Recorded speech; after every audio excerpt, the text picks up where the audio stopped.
inflation rate, we would have to do over 2 million barrels per day. And I don't see that happening. No one in the uh, upstream sector sees that happening until 2030, because most of the deep water um, assets will take 3 to 4 years for full development. Now, outside of that, a core component, again, just back to the drivers of inflation, aside from food prices um, taking a chunk of Nigeria's inflation environment, which is about 40% now using the 2023 Living Standards Survey, there's also what we call, or what folks in my space like to call, exchange rate pass-through inflation. So that's the inflation that is transmitted to Nigeria's aggregate economy from how expensive foreign exchange is, or how expensive the naira gets, when foreign exchange gets higher. So because of that, we see a transmission of inflation to consumer goods. And as you know, of course, we have a importation appetite driven largely by a number of things. For instance, our domestic manufacturing sector depends on importations of core raw materials to be able to produce. I'll give you an example, and a typical example would be that of the pharmaceuticals. So your paracetamols that you like to buy from Emzo Pharmaceuticals, the API, that's the number one component for manufacturing any of these drugs. Nigeria doesn't manufacture any form of these APIs. And so Nigeria has to import and continuously import these APIs. And do your math, whatever the amount is to consume those APIs. If the naira gets worsened, then the cost of paracetamols and all of these drugs in that particular value chain will continue to increase. Now, we also have a very restrictive trade policy, which means that when we're importing food basics that we do not have comparative advantage in, for instance, wheat, whether you like it or not, apply the best of science, the max that Nigeria will probably do ever in its history in terms of wheat production will be 1 million metric tons and thereabout. We just are not a country that can do wheat production. And it's probably one of the things that we need to be able to learn from our peer country, South Africa, where food products that they know they do not have comparative advantage in, food products where they know that their own geolocation does not provide for them to produce en masse, they just import en masse. And it still doesn't stop them from being a net exporter in food. They made over 13 billion US dollars last year from selling food, by the way. Just wanted to put that out there. And Nigeria's non-oil exports, we did not earn more than in fact, we earned about 5.4 billion US dollars last year from non-oil exports. The core of that, of course, has to do with solid minerals exports. Of course, a lot of fertilizers, thanks to Dangote Refinery and Indorama LME. But and maybe cocoa too. I think cocoa earns us about $1 billion US dollars on average. So aside from those, most of the food exports don't really earn us a lot of money.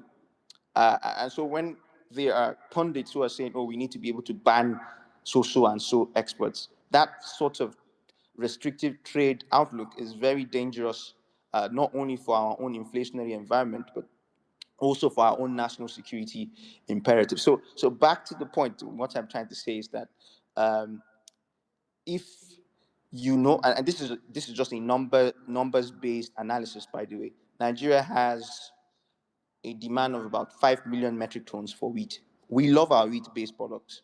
We eat a lot of pasta. We like our spaghetti and macaroni, even though it's getting more expensive by the day.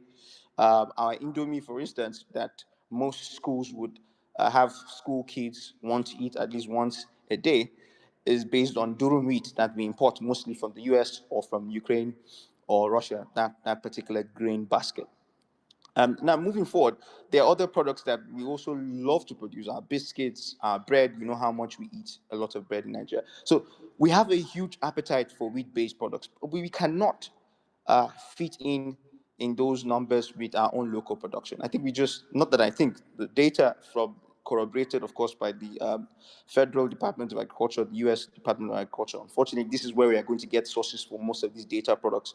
And it helps to inform that, this is the problem with our space. We have to be able to go to the field and generate these data, and they come at a huge cost. And that's currently what my organization is currently doing. But just moving outside of that, I just want to give you a proper purview of this dynamic so you can understand why 15% headline inflation as the assumption for the 2025 budget is just not feasible.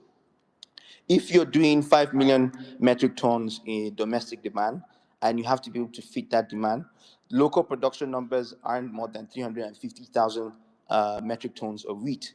So you're having to import at least 4.8 or 4.75 million metric tons. And then you add a 70% import duty. It's counterintuitive because at the end of the day, while your Nigeria Customs Service earns those revenues and helps you meet whatever revenue targets you have, what you're doing is that you're allowing for a transmission of inflation. Because again, let's not forget, the import duties are also they are charged based on the current performance of the naira in the foreign exchange market. So the higher or the volatile the naira is, the more expensive those export duties would be. The more expensive these export duties, the more expensive those wheat imports would be. So just using the wheat numbers, where I said you are importing at least 4.8 million metric tons, and they are tied towards the very expensive foreign exchange. That basically means that food inflation at some point, while it is currently in an inflection period, would reach back to a trough. And what I mean by a trough is that it will bounce back in terms of the hikes, especially when there's peak demand. And there's peak demand for this wheat-based product around the rainy season, because that's when a lot of cultivation is being carried out. Now, I just conclude by saying that there's another important dynamic to the performance of the Naira. And the performance of the Naira is not only in the pumping of the oil that we need to do, the pumping of the crude oil levels that we need to reach, but also in the value of the crude oil that is being sold. And as I speak to you, Brent crude in the global energy market is at $69, $69.89, basically $69. And the target, again, remember what I said. The target for you to be able to reach a a 15% headline inflation rate using all of the methodology that we currently use for outlook and forecasting, is that you would need to pump at a $90 per barrel rate. So if you're doing $60 per barrel, and then of course the budget assumption is asking or pushing for $75 per barrel at that range, it remains to be seen whether we're going to reach those targets. It also remains to be seen, and this is my last point, it also remains to be seen when the biggest influencer in the global energy market is hoping and pushing, not only hoping, but is also making modalities to ensure that more oil is drilled so that energy prices across board in his own country, and this is the Donald Trump example I'm using. If Donald Trump wants to push the drill, baby, drill mantra, and he wants energy prices across board to lower, it basically means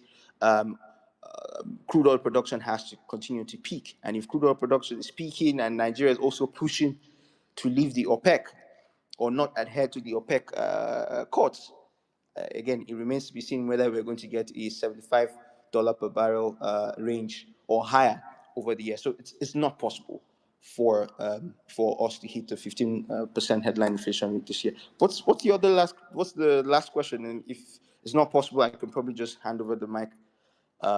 Maybe that question will come the next time I get a question on my end.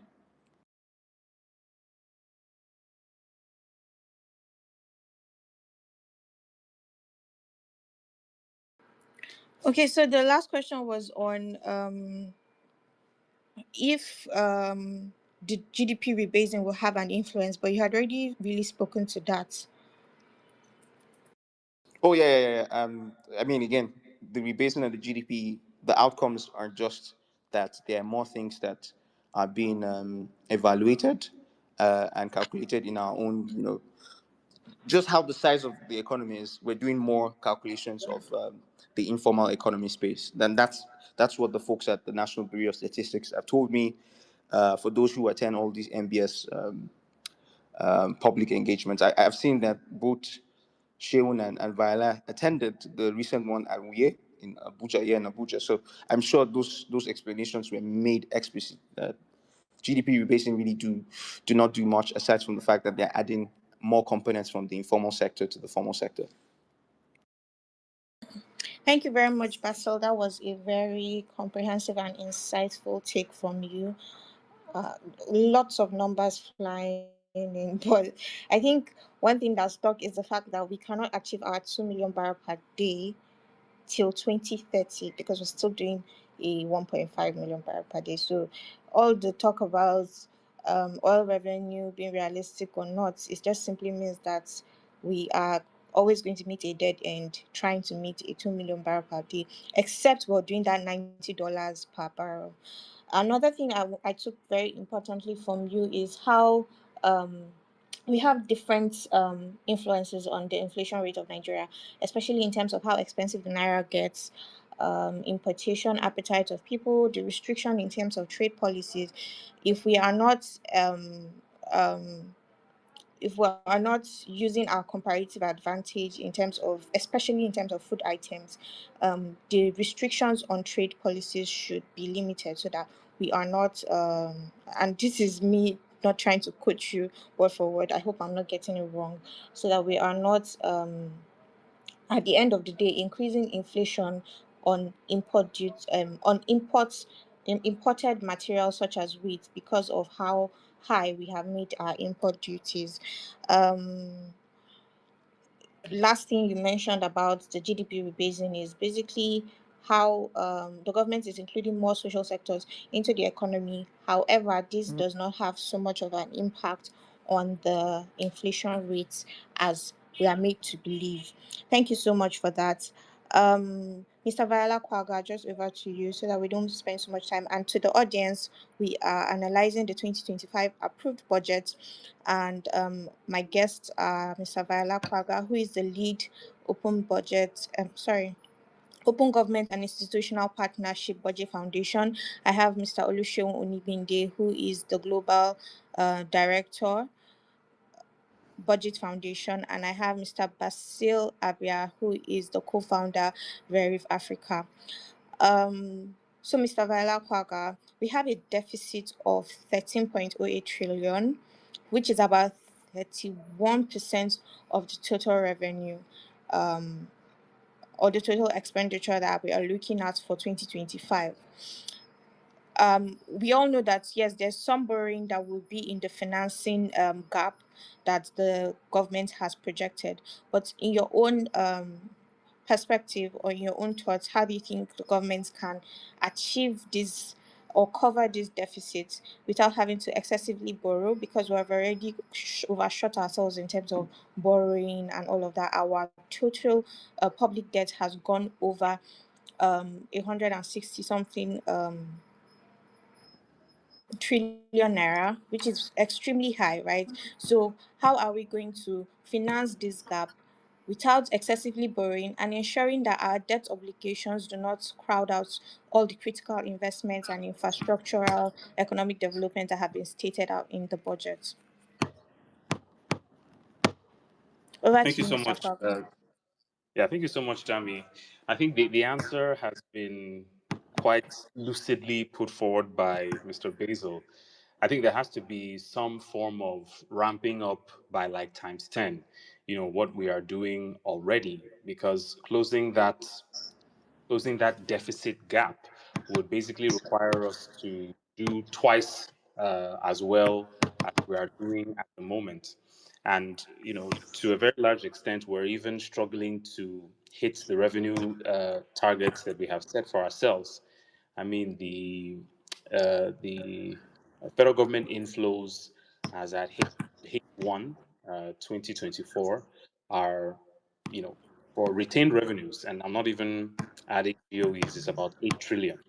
So for us to cover that deficit of 13 trillion, would have to do at least twice, what we are doing. And this really speaks to the problem of deficit finance that governments around the world tend to exercise a bit too much. But yes, so again, the conversation will go to ramping up capacity in the crude oil extraction process. And not to get too technical, but this would have to translate to modifying processes where, if the Nigerian federal government is not behind this, it is putting private sector firms in place that can provide some form of tax revenue. And that's really what, this conversation around improving the legislation around taxation, I think, is about. This administration rightfully has understood that there needs to be some form of reimagining of how taxes form a core part of non-oil revenue, and that gradual decoupling of the Nigerian state away from dependence on oil revenues. But this will also require huge investments in terms of infrastructure, because if you're thinking about improving the tax regime, you also have to simultaneously think about improving market conditions. Far too often, sometimes in the policy space, we tend to focus a lot on the supply side issues. That's the governance in the government. But there also has to be some form of improvement in terms of what the economy can do for businesses. And I mean, if you look at what the small and medium enterprises contribute to the gross domestic product of our peer countries, Kenya, South Africa, Egypt, you see an upwards of 70 to 80% of what SMEs, sorry, you see huge contributions from SMEs to the GDPs of these countries. And that really needs to be the conversation we have in Nigeria. Fortunately, the World Bank Ease of Doing Business initiative, the SABRE program, is in full swing, and a lot of states in the country are keying in and working around how they can improve their bureaucracy, because really the civil servants are the ones that will drive these reforms and make it easy for businesses to register and ensure that the drivers of the economy, the structure upon which productive economies are built, having easy access to land, having easy access to justice and a court system, having cheap access to credit, having simplified and cheap access to energy. These are things that need to be put in place before Nigeria can even think about taxing its way, into improved revenues and closing that deficit gap. But the usual suspects are what we continue to address: the revenue leakages, one, and then improving productivity, I think, is a key factor that would surely create a set of conditions that would gradually feed into themselves. Once this tax legislation is passed, one would expect states as well to look into their books and improve or modify their own tax systems. So it's not just the federal government that should be thinking about modifying its tax system, but the states need to go have that conversation with their local governments. How can we ensure that when farmers or producers of food want to carry their truck of yams from a far-flung part of Niger State, they are not paying some ridiculous and bizarre amounts to people who are frankly touts on the road? How would they have access to machinery and equipment that they can lease cheaply? And how can they have access to information on, crop practices? How can they have information on weather conditions? And all of these things, this is just for agric alone. So there's a very, very serious conversation that administrators at both the federal, state, and local government levels need to have regarding their fiscal regime, the fiscal framework of taxation, and the amount of, will I say, the focus that they have put into providing the basic hard infrastructures, the energies, the road transport networks, and other allied transport networks, and also the soft infrastructure, the access to justice, and access to cheap credit. So again, there's a conversation around the monetary policy regime. So when you look at the stance of the central bank, when you look at the central bank's oversight interventions for like the development banks and the banks that are focused on providing credits to the agri sector, the Bank of Industry, what is that regime like? And how effective have the disbursements from these banks been? There was some bit of chatter around the National Agricultural Insurance, the insurance outfit of the federal government. And I think I read a paper once where, there was some empirical analysis regarding the impacts of the bank. And, it was not major, but it was significant to the point where, this is the type of research, this is the type of work that the government should look into to expand. One critical problem, again, I'm going back to agriculture, forgive me, but one critical problem that producers of food have is having the requisite insurance, because we're talking about planting crops that could be subject to pests, disease, to blights, freak weather conditions, and etc. So around agriculture alone, and I'm speaking about that as a potential source of revenue, these are the kinds of conversations, the depth of conversations that the government needs to have at all levels. I'm not particularly clear with how well the government has implemented its agricultural policy. I know they're trying to focus on providing irrigation services, and there was talk about importing tractors. But time and time again, what we hear is rhetoric from government officials and absolutely no proof.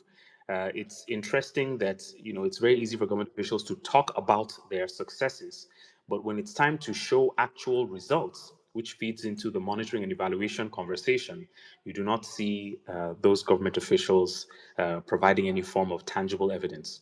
So there are several conversations, wrapped around other conversations that need to be had in terms of the way the government does government, and how it goes about measuring success.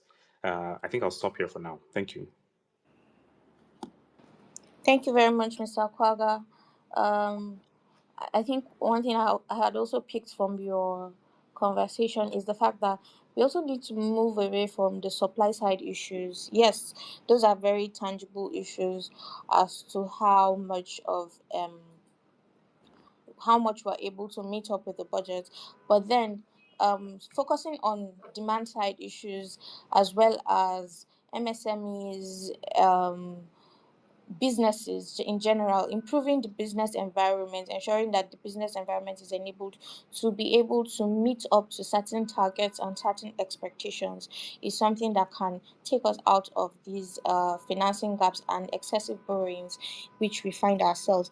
I'm just going to go to Mr. Sheung and ask the question on perception from the Nigerians. A lot of Nigerians view the budget as disconnected from their daily struggles, and many times we can't even align it to what the rising poverty rates are, or we can't align it to what the cost of living is. And just in your view, can you explain how this is, or do you agree to this perception from people? And then what concrete steps can the government take to ensure that the budget translates into tangible benefits for citizens, particularly through their social protection programs, job creation, economic empowerment initiatives, which are supposed to cushion vulnerable populations, and as well as improve on economic hardships? And I think one more question I'll add to your question would be on the debt servicing, which is the 13.4 trillion out of the 54.99 trillion that we have this year. What are going to be the trade-offs? Because we definitely know that if we have that percentage of expense going to just debt servicing, there will be certain trade-offs in terms of infrastructure and social programs. So what are these trade-offs and potential trade-offs going to be? Over to you, sir. So for the election, for the budget, number one is that I think a lot of Nigerians are going through a difficult time in this period. And I think what most Nigerians want to see is that their burdens be eased. They want to ensure that a big problem,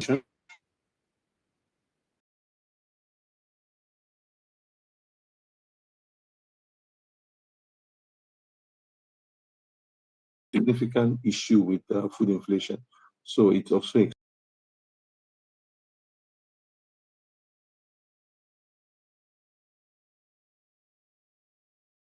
so to go government to focus on food inflation as much as possible.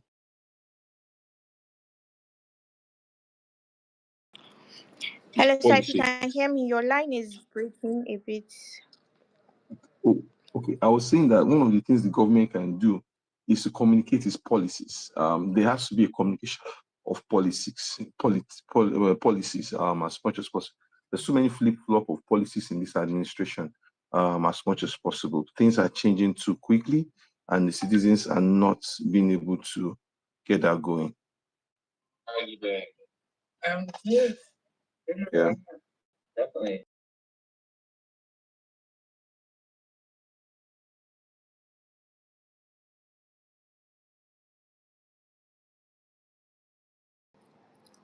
Okay, so I think he has dropped off, probably due to network issues. So Mr. Basil, I'll come back to you before Mr. Sean can come in again.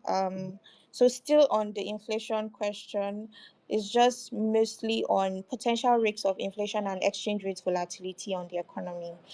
What we know that many times there's always, oh, we want to increase interest rates, we want to do some monetary and fiscal policy measures that governments can employ to curb the inflation rate. But many times we don't see that working, or we don't see the effects. Most times we even just see that it's increasing and increasing and increasing. How do you think the government can ensure that the 2025 budget is insulated enough to prevent it from having any form of adverse effect of price and exchange rate fluctuations? We know this is slightly impossible, but from your perspective, from your analysis that you've done, what do you think on this? This is a very tough question. It's almost hard to say what needs to be done. I think first and foremost, coordination is the first phrase that in my head. There needs to be a lot more coordination from both the fiscal as well as the monetary side. We've seen, in terms of comments, both the Minister of Finance as well as the Governor, Cardoso, mentioned that they're doing as much as possible to have some form of coordination in that sense. But only having that coordination from the federal, while the state governors do next to nothing, is, unacceptable, and it's not going to yield the required results. So, if we want to prevent an inflationary outcome from just the release of these budgetary budgetary monies into the macro economy, we're going to have to get the governors under some form of coordination circle. I don't know what arrangements that are possible in that regard, but I think using historical precedents, it's very easy for Abuja to galvanize commissioners of finance from all the 36 states and whoever is leading finance in the FCDA under one roof, and have some form of desired outcomes listed, and one of those desired outcomes ensure that whatever is expended mostly for capital projects, these state governments actually execute. And if you execute a chunk of what is expended or set aside for capital projects, what you see is budget implementation numbers increase. On average, if you study implementation reports from 2010 till date, on average, or if you just speak to folks who are in this business, including folks that I've worked at budget for the last 5 years, they'll tell you the average rate for budget implementation success is 50% or thereabout. So we're not getting the 100% range. Obviously, we're not going to get that. But if we're not showing up at 70% or more, and our state governments are not showing up at 70% or more, what that basically yields from deductive analysis is that a chunk of that, gets stolen or misappropriated and converted to dollars in the BDCs. And you know what happens when there's a huge demand for dollars in the BDCs for conversions? It basically has its own indirect distortion of the performance of the naira and the foreign exchange. And when that happens, there's also a massive capital flight. On average, just using the data that I am aware of, we have 20 billion US dollars in capital flight from sub-Saharan Africa yearly. And that capital flight is almost always illicit, uh, uh, based on illicit activities like just actual larceny, theft of public treasury in that sense. So if we're not executing, there's always a vacuum. If you're not executing, the vacuum is that a significant chunk of the monies that you're not executing go into private coffers. And most likely, knowing the understanding the political economy of Nigeria, most of that stolen money doesn't come into internal use. It comes for external use. So capital flight first and foremost. I would like to do some form of American political science here. Mansour Olson is an American Swedish political scientist, and he has this very important theoretical framework that I like to use to explain both Nigeria and Lagos. He calls it the transitionary and static bandit model. So for transitory, sorry, what that basically means is that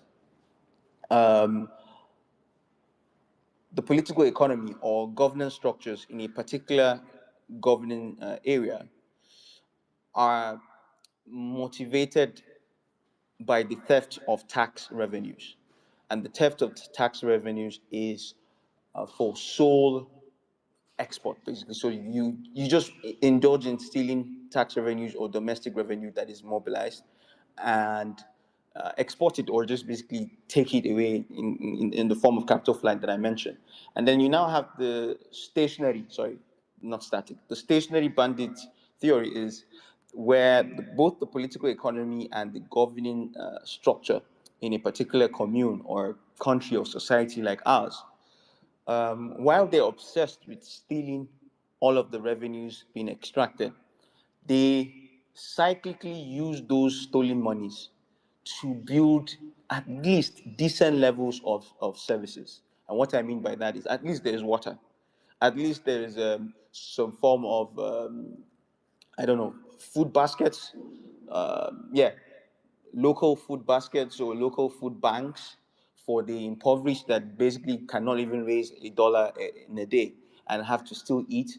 And you do that because you want to ensure that the negative outcomes of poverty do not affect the social well-being, right? You also have to ensure that the PHCs are working at optimal level. Secondary health facilities and tertiary health facilities are giving you 60 to 70% optimal capacity. Things are basically working. So, for instance, no matter how bad things are in Russia, they're not having the energy crisis that we're having, even though we know that the Kremlin are incredibly corrupt and there's a lot of theft of public monies being exerted. We can go as far as, I don't like to use non-African examples, I can go as far as Egypt, for instance, where we know that there's a lot of dictatorship and corruption happening there in Cairo, or the new city that is very close to Cairo. But regardless, they are not having blackouts in the way that we're having in Nigeria. And whatever happens, we know that LCC is obsessed with subsidizing bread, the cost of bread and wheat, so that even the poorest of the poor Egyptians have access to food or bread to break their Ramadan fast. Let's not forget this is a PTSD reaction from the Arab Spring, where most of these Arab states or North African states had the impoverished and those who felt disenfranchised counter and nearly pull down the structures of governance in those respective societies. So, as a response to that, no matter what happens, even during the peak period of the peak neoliberalization period between 2015 till 2022, where Egypt carried out far-reaching private sector-led reforms, especially in their energy sector. For instance, in electricity, they were able to increase electricity generation in between 2015 to 2022 at about 14 megawatts. So you look at that sheer state capacity just to increase generation and transmission capacity. And to do that, they had to be able to do what we are currently carrying out in our own electricity market, where we're not only balkanizing the consumers into band A, band B, band C, band D, but we're also making folks at band A and band B levels pay significantly higher. So basically pay cost reflective tariffs. And when they carried out these particular reforms, they were pushed back from, especially from the poor and the labor unions in Egypt. But one of the ways to keep them calm, one of the stick and carrot ways that Al-Sisi was able to carry out, was to ensure that no matter what, the price of wheat, the price of bread, the price of basic food staples are huge staples in Egypt society, were kept under a particular range. And just doing that ensured that they did not have, labor-led or citizen-led upheavals to counter the success of those neoliberal reforms. Um, Unfortunately, we're not seeing that sort of arrangement. So the political economy is oblivious to that fact. And back to this banditry, stationary bandit model, it's as simple as that. Um, we're not saying that it's going to be possible. It's not going to be possible to ensure that our governance or our governance structures are no longer corrupt. But we're saying if you look at historical antecedents, if we just read stories from China or from the US, or from Egypt, we know of state corruption still being prevalent, but it doesn't stop them from delivering public goods, from delivering social goods, from demonstrating levels of state capacity. So, to conclude in answering your question, um, the goal of ensuring that the 2025 budget is able to not have inflationary outcomes in the macroeconomy would have to come from state capacity and state coordination. And the federal government will have to coordinate with the states to ensure that there is more execution. Let's get our budget implementation ratio from the 50 percentile range to the 70 percentile range. When we reach those numbers, then we can start to see capital projects being erected, capital projects that reduce the burden that our roads have for logistics. I'll give you data from World Bank, for instance. 90%, and this is from the World Bank implementation report on roads that came out in 2018, 2019, if I'm not mistaken. And we used it for a paper, for an infrastructure, road transportation infrastructure paper that we had presented at some high level, including an UNCTAD high level workshop 2 years ago. And just reading that paper, 90% of all of the vehicular human logistics and food logistics carried out in Nigeria is borne by our roads. And only 60,000 kilometers of our 100 of our nearly 200,000 kilometers road network is either halfway paved or fully paved. So it means the rest are just in terrible shape.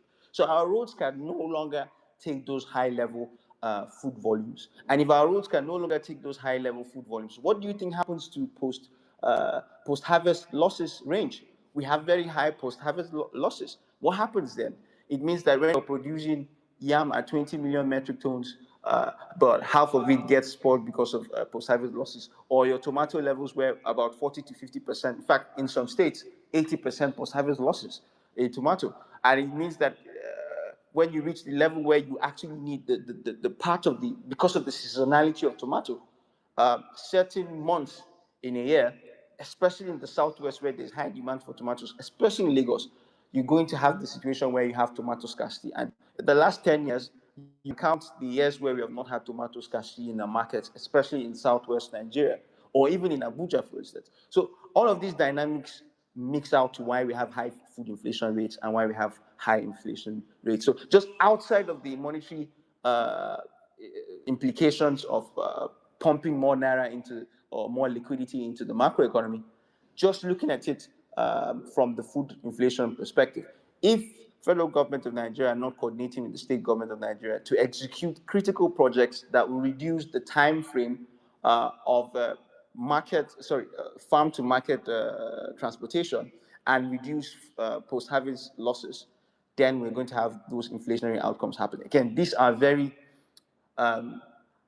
optimistic analysis that I'm providing. I don't see any of these form of state capacity being demonstrated for 2025. I don't see these levels of in-depth coordination that we will need from both the subnationals and the federal. Um, Look, again, whatever happens will happen, but I don't see these outcomes happening in 2025. Thank you very much, Mr. Basil. It's good to be optimistic at uh, all levels. Yes, you had stated that we need to demonstrate some level of state capacity and state coordination, as well as coordination between the fiscal and monetary side. And I, even though I didn't ask you, I had asked Olusegun Oniminde, but you had also tried to give us a view on the question that talked about marrying the budget or marrying the economy to the daily lives and daily struggles of individuals in the country. We're hoping that one day our band A will actually be band A and our band C will actually be band C in terms of both service delivery and monetary costs. To all our listeners, if you have questions, please kindly raise of hand to signify that you want to ask a question. And I'll be asking my last question, although we do not have Olusegun Onigbinde on the call anymore, but this question is for both Mr. Viola Kwaga and Mr. Basil. So I'll allow Viola Kwaga to speak first, and then we'll hear from Mr. Basil. In terms of fiscal transparency, we have experienced a lot of decline, especially in terms of the budget processes. Budgets of 2025 started at a very slow pace. It was not even started at a timely manner, right? Something that ought to have started since June, July, was starting in October, November, and then we're having a presentation in December. And we had very limited to little public hearings. So it's more like transparency has been declining by the year. In 2021, when the International Budget Partnership conducted the Open Budget Survey, Nigeria had improved significantly.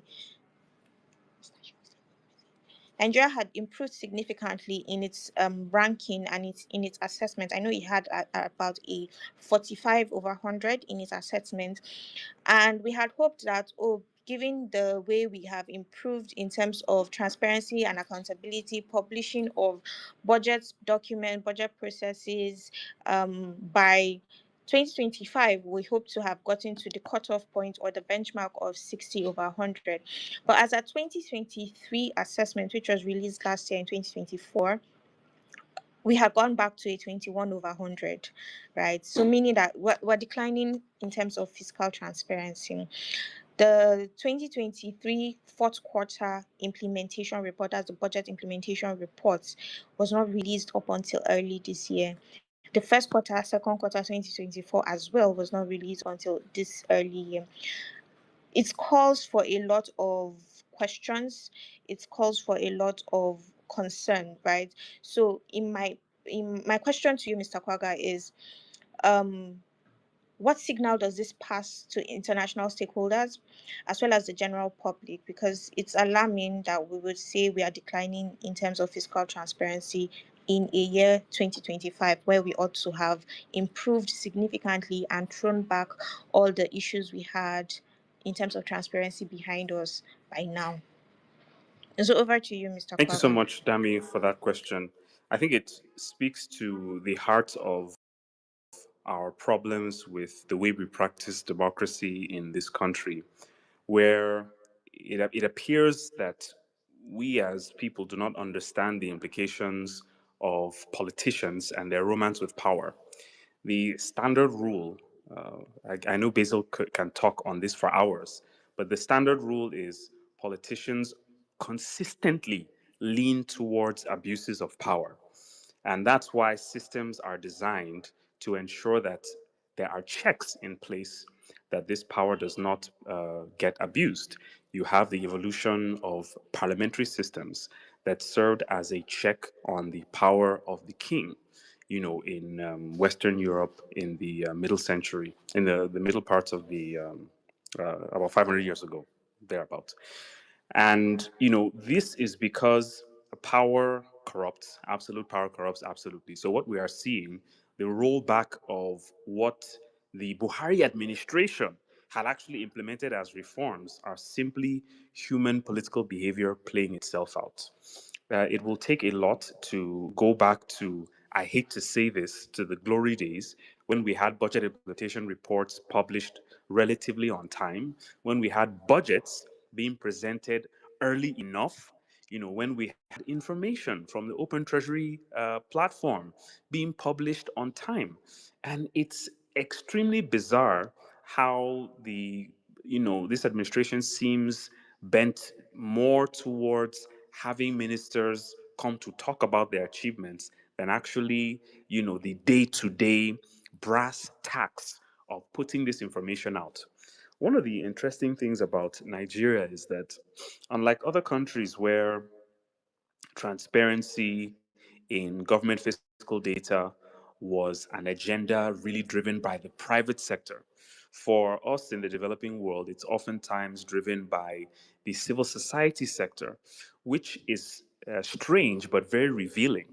It means that businesses generally do not have the right kinds of incentives to even want to come and invest. And by businesses, I mean the sophisticated ones and the foreign businesses. If you cannot, just come to a website, click on it, and download the implementation reports of a state, to get a sense of where the state is investing its money. So you as a businessman can be informed where you will place your money. Okay, am I going to go into construction? Am I going to into providing or leasing agricultural equipment and implements? Am I going into, education? Am I going into providing healthcare? In this part of the world, the transparency and accountability conversations are driven more by civil society, which means what we essentially operate is crony capitalism. And that's what it will become. I mean, if you look at our budget process, if you look at the way the National Assembly has quite, will I say, unabashedly inserted itself into the appropriation process by proposing budget line items and also approving budget line items, your guess is as good as mine. You'll continue to see an erosion of the principles of transparency and accountability. I don't expect us to improve in our ranking on the open budget survey. If we don't stay in the same place, we might likely regress. My perspective is that this administration needs to do a whole lot better. Fortunately, there are organizations like Verve Africa, like Budget, like Code, like the PLSIs, that are trying as much as possible to engage with the Nigerian government to make the case to them that improving transparency is beneficial to the quality of governance at the end of the day. Where you have a beautiful tax set of tax legislations, but opacity in how the money is spent, you are not going to get Nigerians to pay their taxes, because the way revenue is gathered, the process by which the data is presented, is not going to be transparent enough to encourage citizens that they need to pay their taxes in the first place. So, these are not things that are highly intellectual or complex to understand. They just require those in administration and power to place restrictions on themselves. And but from what we've seen in this administration, that seems like a very tall order. But by and large, and as I round up, I know that civil society will continue to push for these reforms to be reinstated. From the implementation reporting to the data on a monthly spending, to the restoration of the open treasury platform, to key legislation that needs to be passed to ensure that these things do not repeat themselves. For the implementation reports, it would interest you to know that the Fiscal Responsibility Act in Section 30 says that the government shall, through the Budget Office, publish a quarterly budget implementation report. But as I came to discover, when that law was being drafted, the National Assembly, I guess very mischievously, removed all forms of penalties and punishments. So you essentially have, in more ways than one, a toothless guard dog that has absolutely no bite.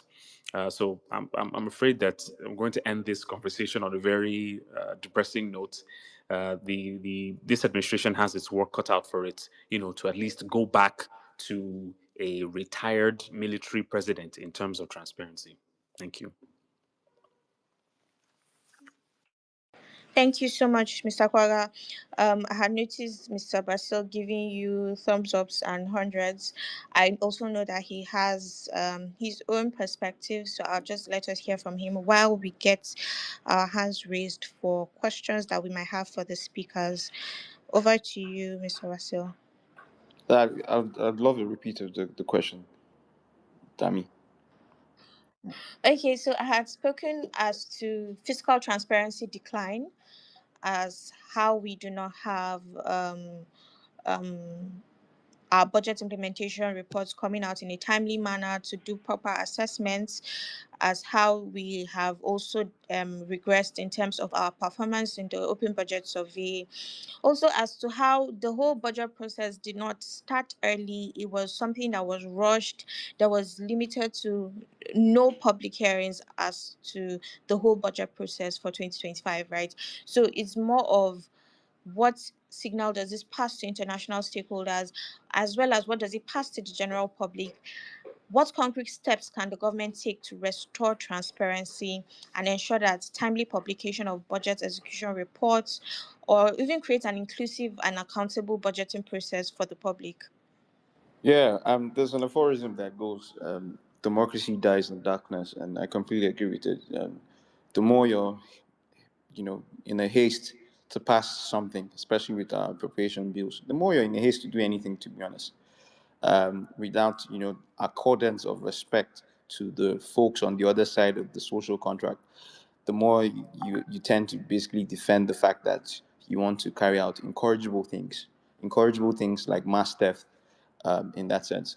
Uh, so yeah, there's no doubt about the regression in terms of performance analysis. I remember there was a time when you could, after 3 months of the budget cycle ending, you could read up the previous budget cycle implementation report in depth. That has changed to almost 6 months, or sometimes it takes you a year before you are able to read not even the full report, but quarterly reports, with at least two more quarters pending for the 2024 budget cycle. Also, sort of the other issue that I have with the darkness in terms of the appropriation process with Nigeria is the issue of insertions. Budget had come up with that data that most people now use. Over 7,447 insertions in the 2024 budget cycle, for instance, amounting to over 2.2 trillion naira added again. We want to be able to know why those insertions were added. We want to know what the outcomes of those insertions were, whether they were carried out.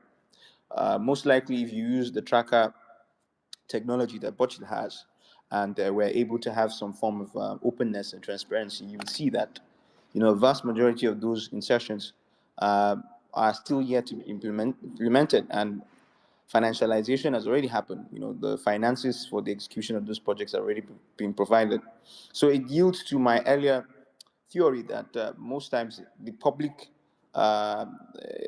procurement industrial complex that Nigeria's political economy is built upon is very pervasive and very destructive to the outcomes, the development outcomes that Nigeria should be able to have. So when you have a situation where your primary lawmaking institution inserts over 7,000 items, budget items, and let's even look at the manner in which it's inserted, and for the lack of a better word, the discombobulation of that entire process. So I'll give you an example. One of these 7,447 insertions would be a cooperative college in Oji River, or a federal college of education in Yola. They come up with their budget. It's not more than 1 billion naira. It's very modest. It sorts out most of the um, personnel costs, and it then sorts out the municipal capital projects that they need. Now, before that budget is sent to the National Assembly sends a counter insertion, and that counter insertion increases the budget by sometimes 1,000%. So you have a situation where a 1 billion naira budget becomes a 100 billion naira budget for Federal College of Education, Yola. Now, I'm using an hypothetical, but this is exactly the manner in which this over 7,447 insertions happen. So when they finally get to the National Assembly level, it's hurriedly passed. There's no public hearing. So CSOs like Budget, Tracker, and many other organizations, including Very Africa, cannot carry out an in-depth check as to why there's a need for the distribution of 750 tricycles in Funtua for an implementation agency or implementation organization like the Federal College of Education in Yola. There's nothing that concerns a federal institution in Yola executing a distribution of over 700 tricycles. In Funtua, there's nothing that, there's no common sense to a cooperative college, for instance, in Ishain, or an agricultural college in Ishain in Oyo State, having to execute certain projects in Sokoto, having to execute certain projects in Akwa Ibom. There's one particular line item that I saw for the 2024 budget where I saw solar pumps, solar lights, um, laptops, hair making machine, and all of those absurdities infused into a very small school, a federal school, if I'm not mistaken, in Kwara, in Omoaran, Kwara. And most of those budgets were to be executed in a particular senatorial district in Akwa Ibom. Now, I want you to do your conjectures and find out whose particular senatorial district is. I won't mention names because obviously, but you know what I'm saying. But this is an actual truth. I saw this in the 2024 budget, these insertions, and then imagine the situation where you're multiplying these insertions by over 7,000. That's exactly the manner in which we carry out our budget cycle. And that's the manner of darkness that we allow to fester.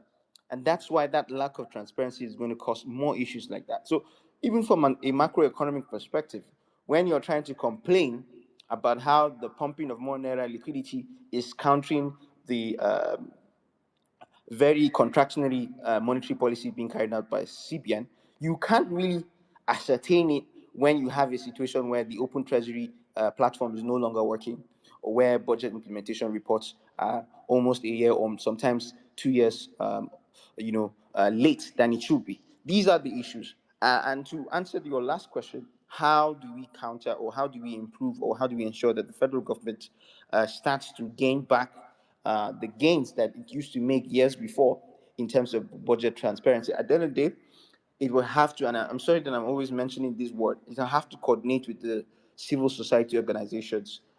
They know how to reach Olusegun, they know how to reach organizations like Budget. They should be able to build those platforms back again. They should be able to adhere to the timely implementation reports. That's a start because, again, like I mentioned, democracy dies in darkness. If people cannot know how their budget is implemented, it's going to be a problem when we have these new tax reform bills passed into law, because we're going to have Nigerians intentionally evade paying these higher tax rates. And the response would be very logical. Why on earth am I paying higher tax rates when I have no idea what they're using this tax revenue for? I have no idea why they're inserting over 7,447 insertions, and they're not yielding anything to my own socioeconomic benefits. So at the end of the day, we're not going to be able to have those tax adherence rates higher. Our current tax to GDP rate is about 10%.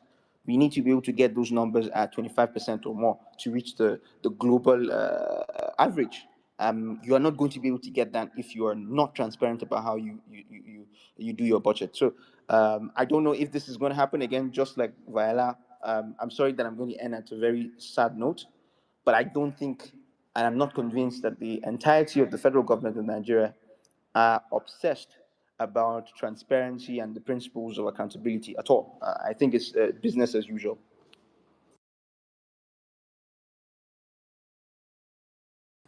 Thank you, Mr. Basil. Trust me, at budget, we are also always amused as to how they do the insertions, because a lot of times it's glaring that this is not what these agencies or ministries have their mandates for, and they are allocated billions and billions of naira which never appeared in the proposed budget.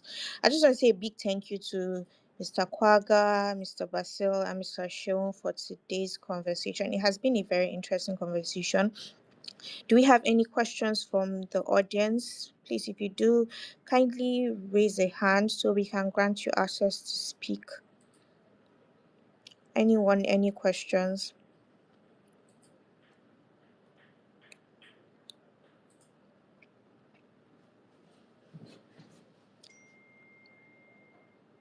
Any questions, anyone? Okay, so if we do not have questions, I'll just like to hear like final words from both of you. Mr. Basil, any final words from you and as well from Mr. Kwaga. So over to you, Mr. Basil. Yeah, I mean, final words would be to continue to encourage the folks behind budget, all the amazing work you guys do, Damien and Viola. And I know some staff are also in the audience, also listening. Just keep up the work. The only way for our democracy to continue to thrive is if we have more open governance infrastructure that you are putting in place. And this is very important, soft infrastructure for the growth. Outside of that, I just encourage Nigerian citizens, everyday Nigerians in the audience, to continue to use the powers that they have in their hands. No matter how bad our democracy continues to sink or descend through, we have our voice, and we should be able to use our voices, especially on social media. I won't lie to you. That whenever I see the demonstration of this power in the way our National Assembly members, for instance, are very uncomfortable to do certain things because they are aware that, oh, people on X or people on Twitter are very troublesome. That in alone is for me a proof of the power that Nigerians still have. Demonstrations as well are still a very veritable tool for us to be able to use, and we've started to see that in the body language change again in the National Assembly, with Nigerian women already organizing and planning to organize demonstrations against what has happened to Senator Natasha. So what I'm basically trying to say is, as much as Nigeria's civic space is shrinking, they are indicators of the amount of power that Nigerians yield. So myself and yourself, we can still do a lot more, especially when it comes to our budget cycle. We can ask questions. We can go whenever we have chances to speak on TV or to speak on platforms like X Spaces. Let us ensure that we have our data right and speak truth to power. Let's not be scared of, losing potential deals for our own selves as analysts, or losing potential deals for our companies. At the end of the day, this is a very selfish outlook. Let us speak truth to power, especially when we know that there's no political intentions with the questions that we're asking or the demands that we're making.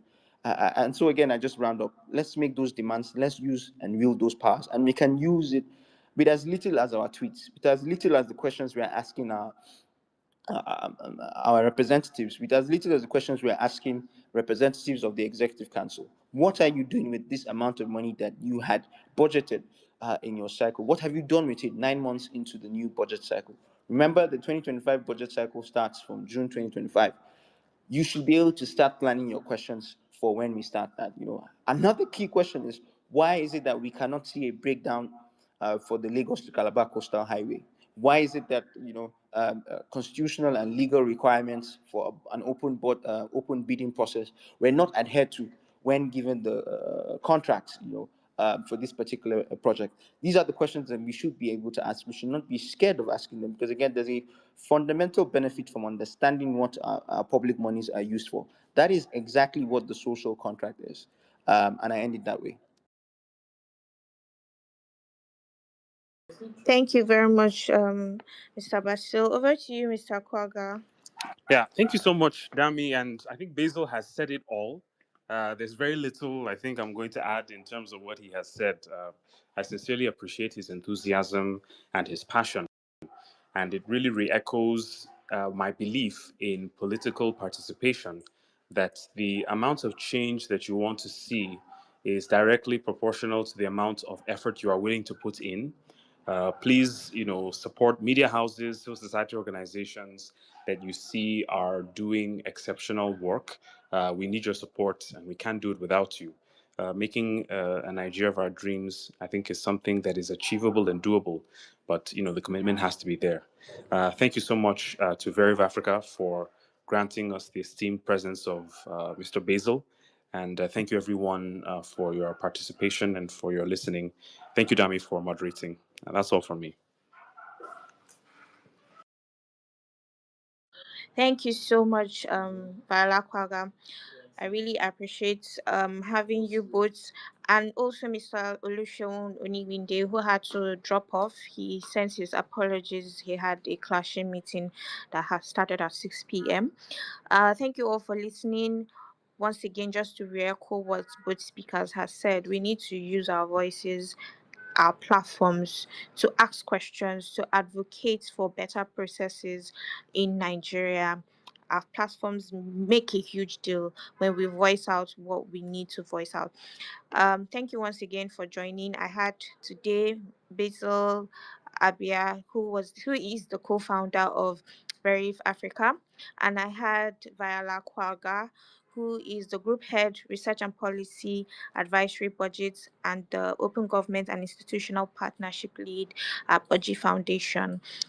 I also had Oluseun Onibinde, who is the global director of Budget Foundation. I remain Oludamlola Onimano, gender and research analyst at Budget. See you some other time. The approved budget documents will be coming out soon. Look into it. Follow what we are going to be posting, or follow what we are going to be engaging with in different forms of analysis, especially in terms of the insertions. And I'm sure that it would spark your interest a lot. Thank you so much once again. Have a good day.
La la la